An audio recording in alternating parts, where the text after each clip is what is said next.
Hi, I'm Chef Gail Sokol and welcome to my kitchen. Today we're going to be dealing with a slightly testy ingredient. We're going to be learning how to work with chocolate. And it needs a little finesse. It needs a little special loving care.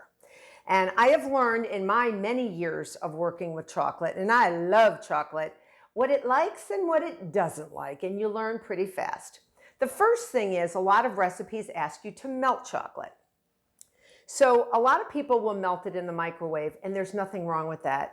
But be careful, capital B, capital careful, because the heat of the microwave is so hot and so uneven because microwaves vary from home to home and from brand to brand. You can actually scorch your chocolate.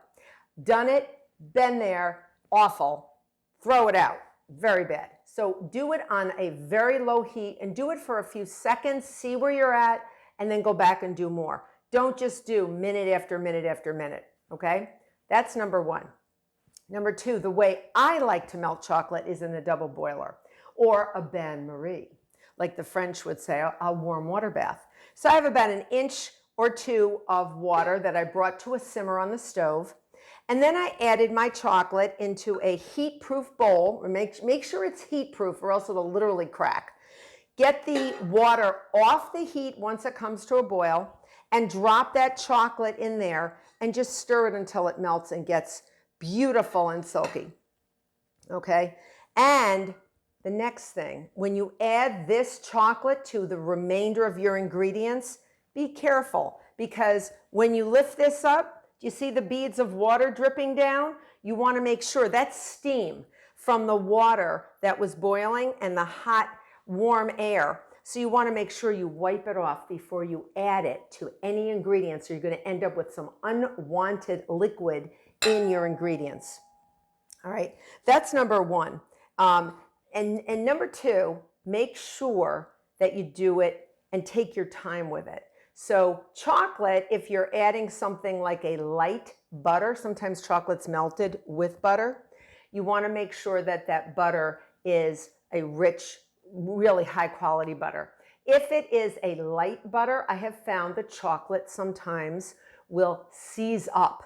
And I mean seize up, and you cannot use it. So if you're going to melt chocolate and make a low-fat recipe or use a light butter, you will want to melt the butter separately and add it to the ingredients before you add your chocolate. Chocolate is very, very particular. So remember The Wicked Witch of the West? Remember that movie? The Wizard of Oz, my pretties. Well, remember what really got the Wicked Witch in the end? Water. So that can also get chocolate. So if you get 1 drop or 2 drops in melted chocolate, that will seize up instantly. You'll start moving it around and it'll get chalky, it'll get hard.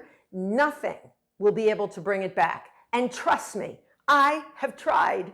You can try all you want, you have to dump it. Doesn't work. So never add or never get a drop of water into the chocolate. So if you do melt your chocolate in a heat-proof bowl like this, make sure it's dry and clean. Very, very important.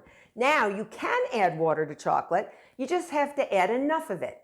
So if you are adding a liquid and the recipe calls for something to be added to chocolate, that is fine, but there has to be more than a few drops of it. That will be okay. But a drop, not so good, because chocolate has a natural starch in it that will actually suck up that water and literally dry out and actually cause this crustiness and this seizing. All right? Well, you got the scoop on chocolate. I hope you treat your chocolate carefully, and I hope you become a subscriber. Till next time.